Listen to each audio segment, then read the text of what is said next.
coffee with the Summerland kids. Can you hear me now? Are you in there, Jericho? This is I Jericho. hear That's you. Aaron. I'm Jericho. That's Aaron. What's up? We're just saying good morning. I got my El Camino here. I've never owned an El Camino, but maybe I am an owner and I just don't even know it. So I had an El Camino, dude. you had an El Camino? I got it for $200 in Washington. Oh my God, that's awesome. I loaded up with all my stuff to head back to California. Wow, that's cool. Broke down in Oregon. Oh shit! Wow. Yeah. So I had a Nova station wagon. That was kind of cool because I traded for it was kind of a stupid trade, but I had a Volkswagen van 1967 that I totally restored and made beautiful. And then I traded to my neighbor for a Nova station wagon, which is kind of but whatever. So Those Volkswagen buses. They're expensive now. Yeah. Yeah, they've been trending for a long time, but now they really come into their own, in terms of the prices that are being fetched on those things. No, they are. And, I had a friend send me something in the mail. Yeah, that's the boss. And I figured I'd unbox it. Yeah. For our show today. Nice, yeah. I don't know what's in here. Woo! So that's I intended that's the family truckster for you guys. So because you got to have a van in the mix, Yeah, dude, look at that. Yeah. So woo! So I'm giving you some options there. You got lots of options. I give you a little mini. Let me see if I can get the light better so we can see the car. Oh yeah, look at that, nice. Dude. That's perfect. Look at that custom paint job and the bubble window. Exactly. Gotta have that in the mix, Sure.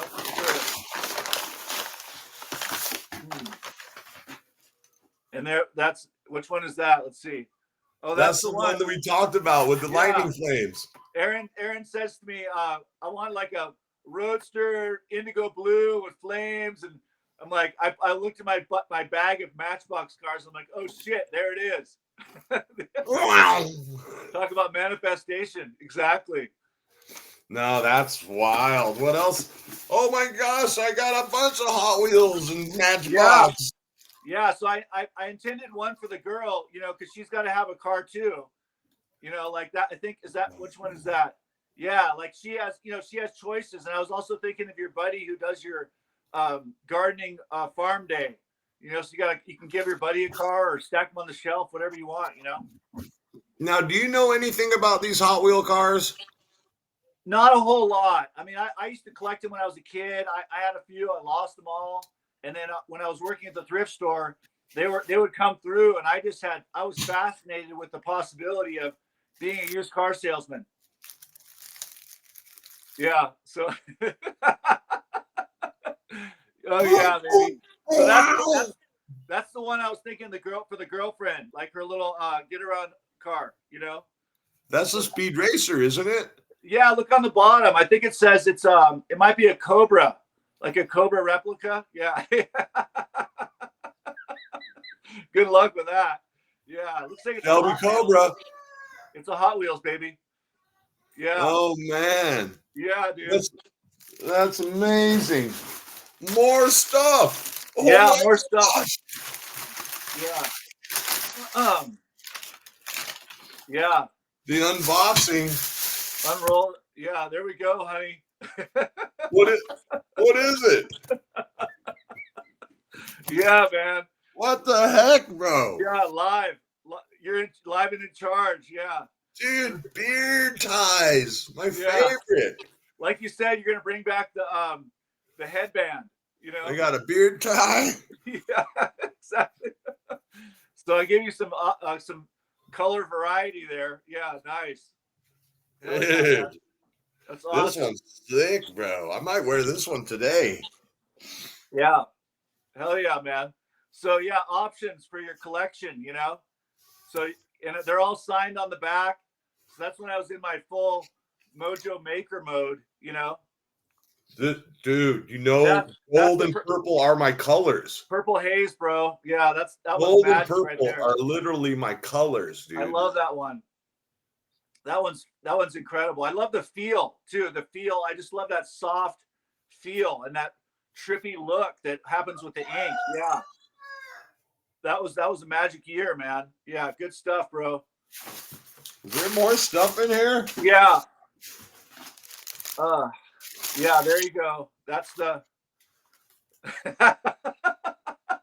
okay, yeah, there's my card. Yeah.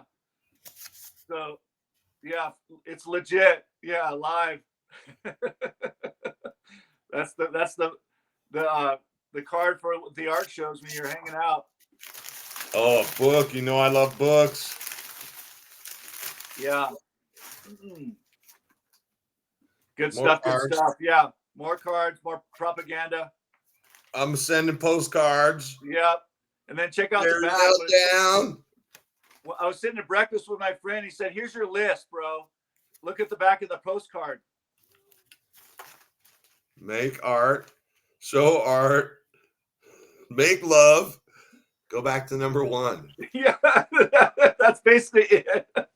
That was my to-do list, So, but then I think he added somewhere. He's like, "What about selling art, man? You got to put that in there." Like, oh man, like my priorities, So, If you show it, people will make an offer. yeah, exactly. One step at a time. There's the magic. Yeah. I can't believe that game. I'm a fan myself, obviously. So I picked that up. I'm like, this is fucking rad, So I wrote it in there a little bit for you. Yeah. Oh, I'm gonna read it on my podcast later if anybody tunes in. That's awesome. Yeah, what's the name of the book? Is it called Star Wars? Is it the Wookiees storybook, right? The Wookiee storybook. Yeah, nice. It's freaking awesome, dude. Classic. Yeah. It reminds me of the Star Wars special, the Christmas special. Wow. Yeah. Yeah, bro. Glad you got that, man. God. Dude. Oh, warm and fuzzy feelings. Yeah. Big Look, time, I got enough for a blindfold. I see no evil. I can do one over the mouth, speak no evil, and one over the head, hear no evil. Yeah, exactly. Rock and roll. So we're touching bases from across the was it 952 miles away, Feels like you're right here, bro. I hope exactly. Did you get some good creamer in your coffee this morning? Yeah, it's so. The coffee shop's the basic half and half or something like that. So we're rocking. So nice. So that's the unboxing. So now you have a collection of cards, a collection of ties, a book. You're in the game. Nice, man. Gorgeous. Good times. Good times. Dude, this is awesome. Segment. Yep. Yeah. I'm actually gonna tie this thing and put it on my head. I'm gonna tie it like a real tie too. Yeah. Dude, thank you so much, brother. You're welcome, man. Absolutely, dude. My pleasure, man. Should I single Windsor, double Windsor, or just a quick loop? Yeah, just a quick loop, Just do a quick loop. Yeah, so I did get a card reading yesterday. I can't say I think one card that she pulled, because the tarot card lady friend, my mom's buddy, did a little tarot card reading for me yesterday. I think one was about fermenting, like something about like how beer ferments and alcohol ferments. So it's like something's fermenting, something's brewing, that was one thing from the read. So that was kind of cool. That looks great, man. That's nice. Yeah. So I sent Aaron some ties and some cars and a book. So now he's in the game with the Jerico ties. At some point I'll probably break back into it, but right now I got no what do you call it? No blanks, because it takes the blank ties to make the work. This is a green one with the silver. So well, anyways, like your buddy says. What's that? Make art, show art, make love, go to one. I know. Yeah, I think I'm on the make love part of it, but I got to Well, find you know, some action. sex sells, right? What's that? Sex. Yeah, sells. exactly. Making love, sex sells. Yeah. These ties are sexy. Oh, absolutely. Like when And you I'm go, selling them right now. The ones I just got. We're trying to fund our podcast. yeah, $3 exactly. million per tie. Exclusive, Exactly. limited version. I Yeah, split all the profits with Jericho. yeah, exactly. $3 million per tie. This one here, not for sale. Yeah, the You purple. see how it comes on? It gives my mind wings. Yeah, exactly. Forget Red Bull. It's all about ties and coffee. Yeah, dude.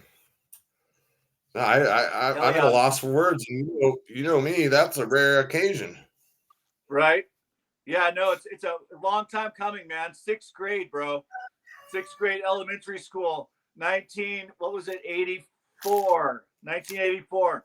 When the Van Halen 1984 came out, that summer, that's when Aaron went up north. He went up the country and joined a new group of children in was it San Luis Obispo? At first, it was Morro Bay, Morro Bay. Wow. which is in San Luis Obispo County. Okay, cool.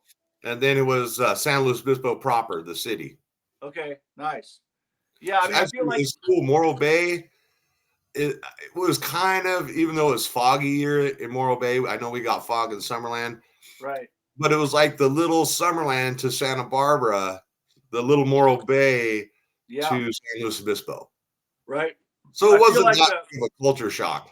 I feel like when you went up north, the clock dialed back or stopped almost because Summerland kept a forward momentum going a little bit during the 80s, but you kind of like turned back the clock a little bit and went, country, up there it's more ranches and country. It's how Santa Barbara used to be in the 1970s.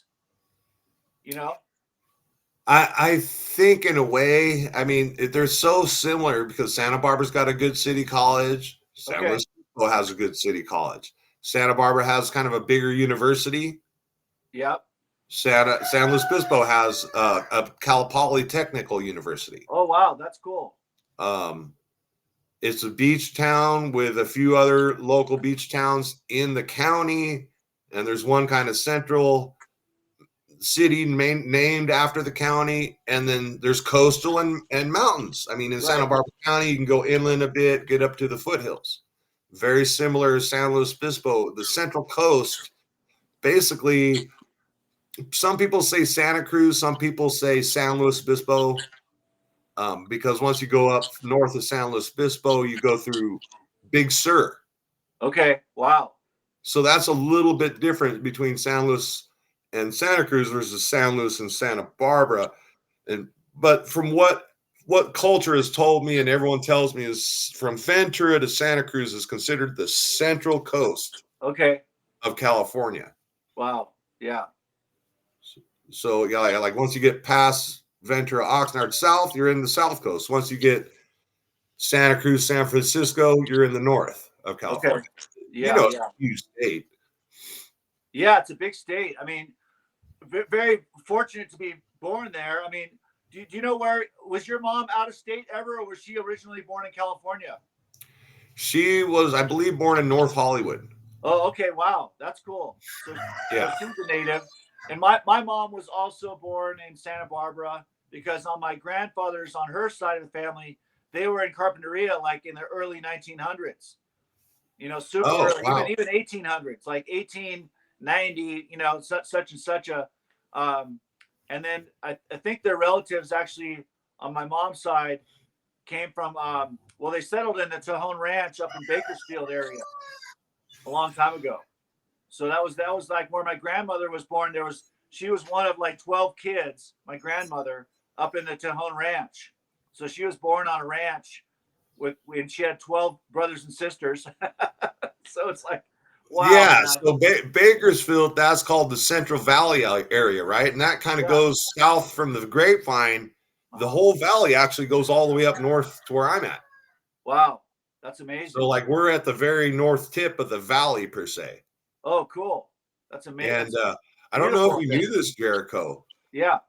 but the whole valley used to be a giant lake, from what I understand. Wow. Like before they did the water stuff, Uh-huh. there was the biggest surface area lake in the United States was in California. Oh my God, that's amazing. Like before the water project, and they turned it to farming, and there was a flood this year or last year where the whole town almost turned back into a lake. Yeah, one of my great grandfathers worked in Bakersfield, I believe, raising the roads because it used to was a mosh, like a some sort of like wetlands, essentially like Bakersfield wetlands. So they actually had to raise it up a bit to get out of that mud or something. Yeah. So Yeah, Bakersfield, I think it's Tehachapi or Kalinga or one of those towns. yeah, There was like a big lake. yeah, yeah, for sure, man. It's amazing. I mean, back in the day, there's this one book I have about an ancestor of mine who came from Texas on a covered wagon in like early 1900s, like freaking 1901 or something, and she ended up in the Tejon Ranch area, and then her husband they actually had a house in Lancaster, but this is way a long time ago. I think Lancaster, but even back then was super cheap, but it was like hot desert setting, you know. It's not the most Yeah. pleasant, not the most pleasant daily climate. Yeah. So, Yeah. Well, it's funny because California does have, so many unique environmental aspects. Like right. you could look at it like chaparral, or you could Yeah. look at it like Mediterranean. So like we're one of the only areas in the world that has a Mediterranean environment. Yeah. That's why California produces so much wine. That's true. I hope it never stops, man. They got to keep that going. It's an incredible tradition. The wine is tricky in San Luis Obispo because of the water issues. Oh wow, they're Yeah, struggling. so I think we touched on it before, but so like if you're a rancher and you got your property and you dig a well, Okay. you could pump the water out, right? Yeah. So what's happening is there's so many wineries tapping into the reservoir, the underground reservoir, that people are having to dig deeper and deeper and deeper. Wow.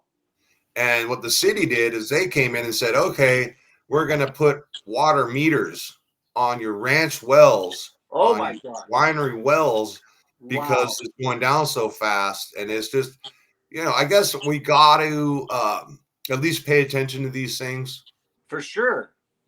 I mean, obviously, if you got a house with running water, you can take a shower every day. It's not going to be a problem. But if you're camping and you fill up your RV with, say 100 gallons of water, whatever they hold, you might not shower every day, or you might take a 1 minute shower, do the wet down, turn off, soap up, rinse off method, Okay. because you're aware that, oh, there's only so many resources. As soon as I run out of water, I got to stop my vacation. So you conserve, which is reasonable.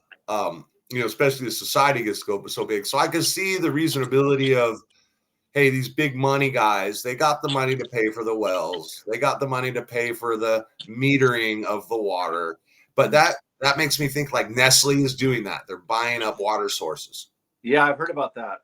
And it's kind of, I know society, we're going to grow through whatever it is. But it's just kind of like,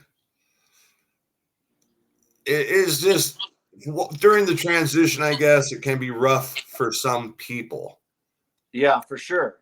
I mean, Um, we've had major droughts. I mean, call it major in California over the years, and then surprisingly, they like, oh, it'll take us this long to get out of it, but then somehow in one season we have the atmospheric river situation and Lake Kachuma's full again. But that doesn't mean much in the big picture because from where I'm at, it feels like the Amazon rainforest, if you will, because right behind us in Colorado is the Continental Divide, Rocky Mountains, and I guess that they said that it used to have a continuous flow of from our San Juan River to the Colorado River, and the Colorado River down to LA, essentially, or it fed you guys.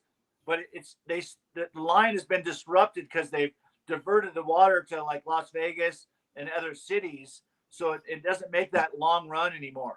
They've more or less broke it off. So, I hope that we get back to a regular flow of water in our lifetime, so we don't have to worry about it so much. But that's interesting you said about the regulating the wells. I know up here, one of my friends, they said that they were going to have to re-drill their well, and it's going to be $50,000 to drill down like 400 feet or something. So they're on the top of a little mountain, which is quite odd to be drilling for water on top of a mountain. There's a valley next to them, blah, blah, blah. But it's, what I say something like poke and hope. You poke the pipe down in the hole and you hope that you're going to get something, but it's a gamble. There's no sure things unless you're maybe in an area like where the wineries are. Maybe it's a surefire bet, but still pretty wild. Well, like what you're saying, we go through this and the media says, oh, we're drought.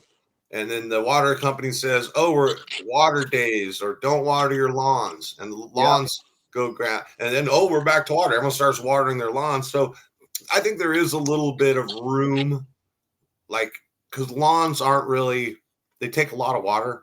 Yeah, wow. Yeah. They're not really necessary. Yeah. They're kind of luxury.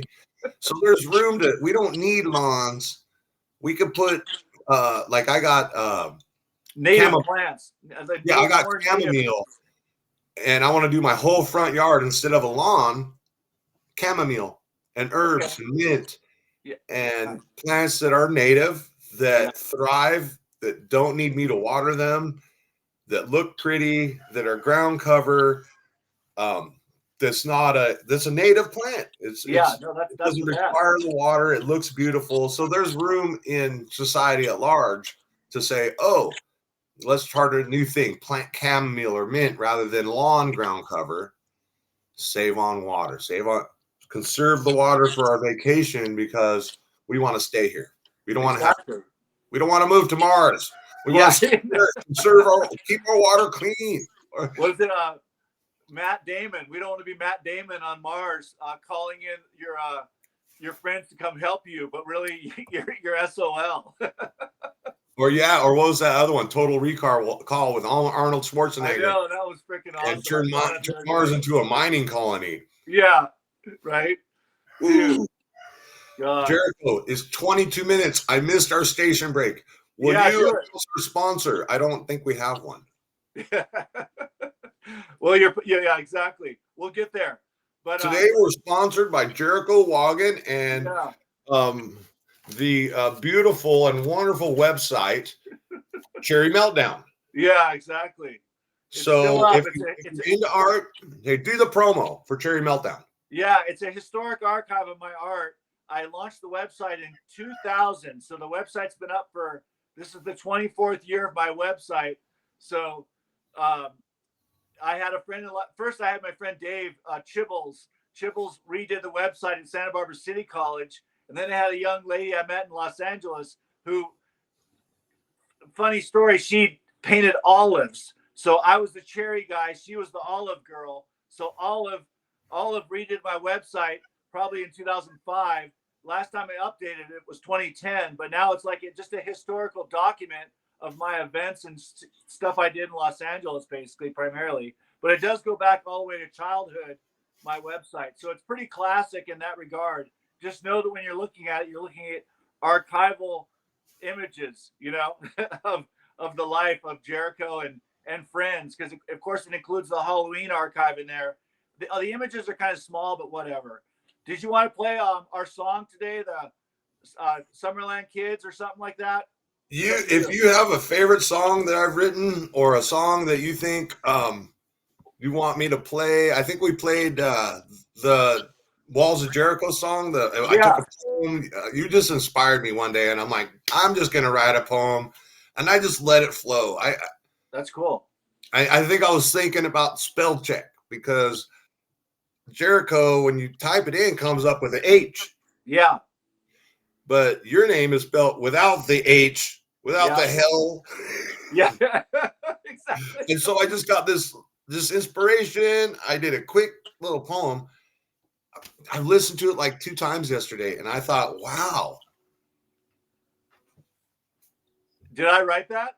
Yeah, that's Yeah. exactly how I feel. Yeah, So no, it's really incredible. I mean, it is an interesting name. You know, it's got that biblical reference, but of course mine was from a cartoon strip. But nonetheless, it's just the name itself is unique and different, and it has the historical references, and so it kind of goes roots. It's a very rooted name and rooted story.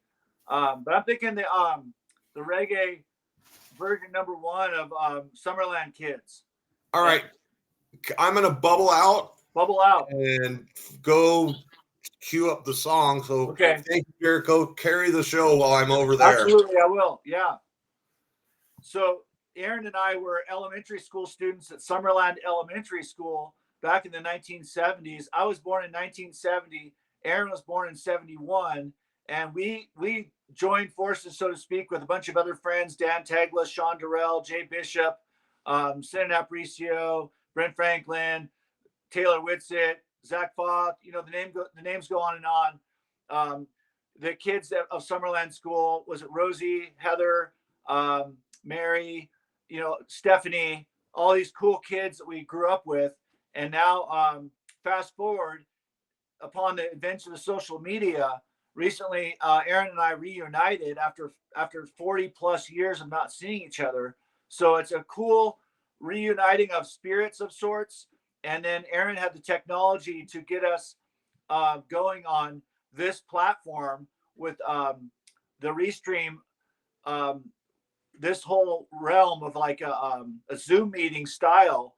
And we decided to go live because we were already doing morning meetups on the phone every day since we reunited. So we're just stoked to be here and happy to share with you guys our life, our stories. And it's helping me personally to get back to myself in terms of the way I like to be. I'm a little out of my element up here, but I'm becoming more in the element, if you will, in my, you know, my attire, which I like to present myself to the community of artists, especially like in Los Angeles. Moved to LA in 2004, was pretty much solid down there until late 2019. And then I moved up to Santa Barbara for a sec and then came out to Colorado in 2020. So here I am in Colorado. I got Grandpa Bill Wogan behind me. I'm working on his archive. Um, so Grandpa was a cartoonist. He did Katie Keene comics for Archie Comics, and his brother Elmer Wogan it's up for dispute at this point, but he may have been the very first person to do an aviation comic strip. So that was my great uncle Elmer Wogan. Cheers to Elmer. He was born in like 1898, Elmer. So Elmer, by the time he was like 15, decided to do cartooning. Their father had a bakery, so they turned their bakery boards where they need the bread and whatnot into a drawing board. So Elmer definitely inspired my grandfather, his brother, to start cartooning himself. And then they had those four brothers. It was a Bill, Elmer, John, and Glenn, the four bros. They all worked at the Toledo Blade newspaper for a time. So, in working with the Toledo Blade newspaper, Grandpa met Alan Saunders. And Alan Saunders is known as the Dean of Continuity Strips. He was a cartoonist back in the day, a writer, like a theater guy. And Alan and Elmer teamed up and did Big Chief Wahoo and Steve Roper and a bunch of other comic strips. And so those guys kept themselves busy, man, as cartoonists, artists. They were cranking out deadlines every week, just like the newspapers did. So that's that story. I'm continuing to basically just archive Grandpa's legacy into 3-ring binders, etc. So that way I can eventually meet with like an appraiser of sorts, kind of person to assess what the value of the collection is. I personally want to see the collection go to museums. Like if you've never heard of the Billy Ireland Cartoon Art Museum, that's in Ohio. The Billy Ireland Cartoon Art Museum is the largest cartoon art museum in the world, I believe. Recently, they got a collection of work from an artist, and it was like 5 semi truck loads of work. So these guys process massive collections, bring them into their setup and rock it for the public to see. So cheers to all that good stuff. Your audio. Click your audio. I can't hear you. Exactly. Now you're back. So I just wanted to drop real quick that this comic thing, is near and dear to your family, your art, and that was kind of the beginning of our conversations. I wanted to do a comic. Actually, my friend Jeremy Lastman, who I'm going through a self-guided coaching program, he's not sponsored, but I like to drop his name because he's helped me this week. Absolutely. But I wanted to talk about the inspiration and energy, my passion behind what we're doing. And then we made the Summerland group, right? We Summerland book. Together our people. And that's what inspired the poem that I wrote. Nice. Which are the lyrics to this song. Cool. The Summerland Kids.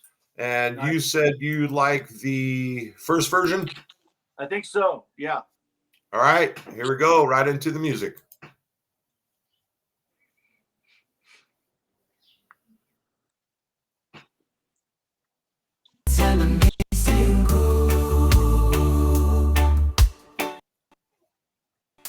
Each one make look at the pool. Summerland is a place not too far away. Maybe you'll visit here on Sunday. Town on the coast, a beautiful place. A name is named for from mythical grace. A place in forever where we come and we go. To start a new life from the old one before. Some say it's like heaven, a place you will stay. Others profess it's the origin from where we go away. And then others might say the place is not real. Then I have to say it is something you feel. No name can express what it is or complete. Kind of a place where our souls go to eat. There is nothing quite like the friends you might make. Where time and space are so real and nothing is fake. Be it on earth or only in my land place, I hope you will find. Summerland is a place not too far away. Maybe you'll visit us here on Sunday. The town on the coast, a beautiful place. The name it was named for from mythical grace. A place in forever where we come and we go. All right, buddy. It's still a rough version. That's the first draft, bro. That's what blows me away. Yeah. Wow. It's I definitely recommend people go to AWOL Aaron on YouTube to check out his work and the and I think you might get a clear version because it's a little crackly. It could just be my connection over here. But it's the I put my poems into software. Okay. So the software it uses a description of like the kind of song I want. Yeah, cool. It uses the software to I still am figuring out for like line breaks, punctuation. There's a few tags I can use. But I've been really happy about it because that was one of my ideas, to take my poems to a musician and say, oh, let's make a song. Yeah. But musicians are it's challenging. It's freeing. It was like, I'm free. I don't need to deal. I can just be me, do my art, pick how the styles I like. And then, like you're saying, it's a little staticky. I haven't even done a remix. I haven't done extension because it clears the song up. I get, There's a lot I could do. This is Yeah, just I know, raw but original it's a good form. first draft. It's an excellent Yeah, first and I'm draft. just blown away by that. Absolutely. We're That's 5 awesome. minutes past our Yeah, 30-minute we're mark. rock and roll. This is Coffee with the Summerland Kids. I'm Jerico. I lost my Tigger cup. So Oh, happy on birthday, happy on Christmas, happy on Easter. have a happy day. This is show 18, I believe. Cheers. Show 18, we're calling it, and Have a that's great a wrap. day. Cheers. Nice. Yeah, there it is.